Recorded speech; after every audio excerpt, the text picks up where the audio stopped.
chiede ai discepoli, ma voi chi dite che io sia? At Caesarea Philippi, Jesus asks his disciples, "Who do you say that I am?"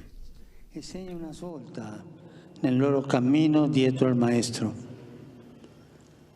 Essi conoscevano bene Gesù. Non erano più For the disciples, this question proves decisive and marks a turning point in their journey with the Master. They knew Jesus. They were no longer novices. They were close to him.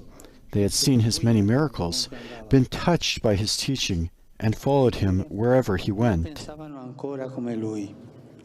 Mancava il passaggio decisivo Yet they were not ready to think like him.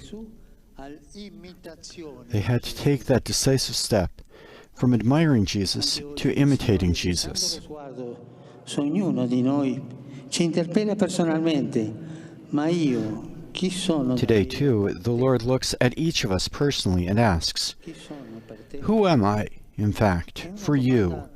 Who am I for you?" Non chiede solo una risposta esatta. This question, addressed to each of us, calls for more than a quick answer straight out of the Catechism. It requires a vital, personal response. Il rinnovamento del discepolato. Esso avviene attraverso tre passaggi. This response renews us as disciples and takes place in 3 steps, steps that the disciples took and that we too can take. The first, it involves proclaiming Jesus, then discerning with Jesus, and finally following Jesus. Proclaiming Jesus. The Lord asks, "Who do you say that I am?" And Peter, speaking for the others, replies, "You are the Christ." La risposta è giusta, ma sorprendentemente Peter said it all in these few words. His answer was correct, but then surprisingly, Jesus charged them to tell no one about him. ci domandiamo perché un divieto così Why, we can ask, why so radical a prohibition? dire che Gesù è il Cristo, il Messia, è esatto ma incompleto. C'è sempre il rischio di annunziare una falsa messianicità. There was a very good reason. To call Jesus the Christ, the Messiah, is correct, but incomplete. There's always the risk of proclaiming a false messianism, one of human origins, not from God. Consequently, from that time on, Jesus gradually reveals his real identity, the paschal identity we find in the Eucharist.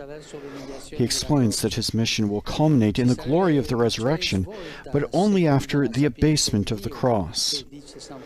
In other words, it will be revealed according to the wisdom of God, which, as St. Paul tells us, is not of this age or of the rulers of this age. Jesus demands silence about his identity as the Messiah, but not about the cross that awaits him. In fact, the evangelist notes, Jesus then began to teach openly that the Son of Man must suffer many things and be rejected by the elders and the chief priests and the scribes, and be killed, and after 3 days rise again. Di fronte a questo annuncio di Gesù, annuncio sconvolgente, possiamo Before these daunting words of Jesus, we too can be dismayed, taken aback. potente, anziché un servo crocifisso. We too would prefer a powerful Messiah Sta davanti a noi rather than a crucified servant. chi è Dio. Non lo fa The Eucharist is here ma concretamente. to remind us who God is. It does not do so just in words, but in a concrete way, showing us God as bread broken, as love crucified and bestowed. We can add ritual elements, but the Lord is always there in the simplicity of bread ready to be broken, distributed, and eaten. È lì per salvarci, e per salvarci si fa servo. To save us, Jesus became a servant. To give us life, he accepted death. We would do well to let ourselves be taken aback by those daunting words of Jesus. A questo annuncio di Gesù And this announcement, this proclamation of Jesus, leads us to the second step, discernment with Jesus. di fronte all'annuncio del Signore, la reazione di Pietro Paul's reaction to the Lord's announcement is very typically human. As soon as the cross, the prospect of pain appears, we rebel. After having just confessed that Jesus is the Messiah, Peter is scandalized by the Master's words and tries to dissuade him from following that course. The cross is never fashionable. The cross is never fashionable. Today as in the past. And yet it heals us from within. Standing before the crucified Lord, we experience a fruitful interior struggle, a bitter conflict between thinking as God does and thinking as humans do. On the one hand, we have God's way of thinking, which is that of humble love,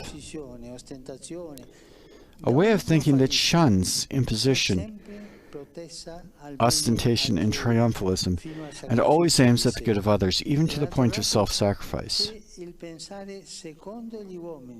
On the other hand, we have our human way of thinking.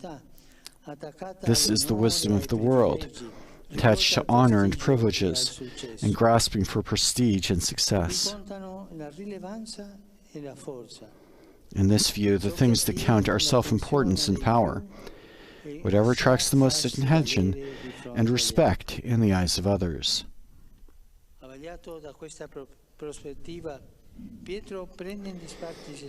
Blinded by that way of thinking, Peter takes Jesus aside and reproaches him. First he had confessed him, now he's reproving him. We too can take the Lord aside, shove him into a corner of our heart, and continue to think of ourselves as religious and respectable, going our own way without allowing ourselves to be affected by Jesus' way of thinking. And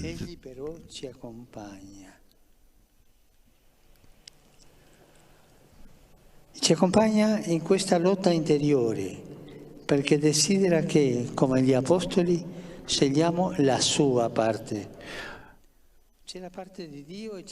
Yet he is ever at our side in this interior struggle because he wants us, like the apostles, to take his side. There's God's side and the world's side. The difference is not between who is religious or not, but ultimately between the true God and the God of self. How distant is the God who reigns quietly on the cross from the false God that we want to reign with power in order to silence our enemies? How different is Christ, who presents himself with love alone from all the powerful and winning messiahs worshipped by the world. Jesus disturbs us. He is not satisfied with declarations of faith, but asks us to purify our religiosity before his cross, before the Eucharist. We do well to spend time in adoration before the Eucharist in order to contemplate God's weakness. Let us take time for adoration. Let us allow Jesus, the living bread, to heal us of our self-absorption, open our hearts to self-giving, liberate us from our rigidity and self-concern, free us from the paralyzing slavery of defending our image, and inspire us to follow him wherever he would lead us. And so we come to the third step, walking behind Jesus, also, or walking with Jesus. Get behind me, Satan. With this stern command, Jesus brings Peter back to himself. Whenever the Lord commands something, he is already there to give it.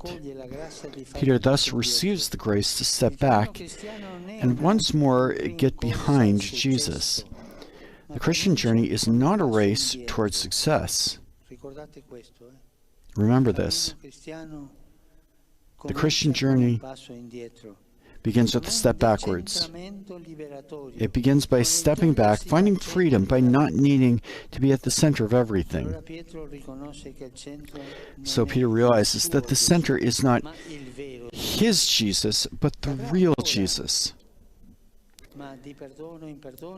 He will keep falling, but in passing from forgiveness to forgiveness, he will come to see more clearly the face of God, and he will pass from an empty admiration for Christ to an authentic imitation of Christ.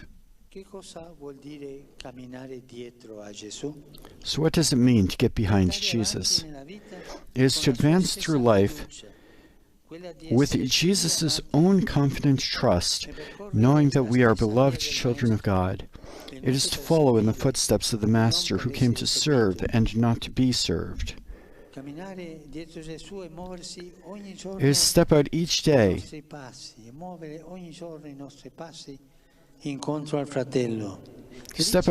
to an encounter with our brothers and sisters. The Eucharist impels us to this encounter, to the realization that we are one body, to the willingness to let ourselves be broken for others. Dear brothers and sisters, let us allow our encounter with Jesus in the Eucharist to transform us, just as it transformed the great and courageous saints you venerate. I'm thinking in particular of Saint Stephen and Saint Elizabeth. Like them, may we never be satisfied with little things. May we never resign ourselves to a faith based on ritual and repetition, but be ever more open to the scandalous newness of the crucified,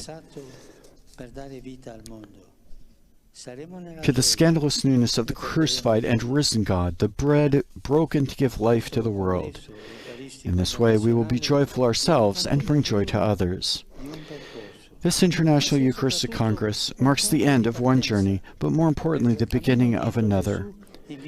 For walking behind Jesus means always looking forward, welcoming the kairos of grace, and being challenged each day by the Lord's question to us, what he asked of the disciples at Caesarea Philippi, the question he asks to each of us, but you, who do you say that I am? That's the homily of our Holy Father for the concluding Mass of the International Eucharistic Congress.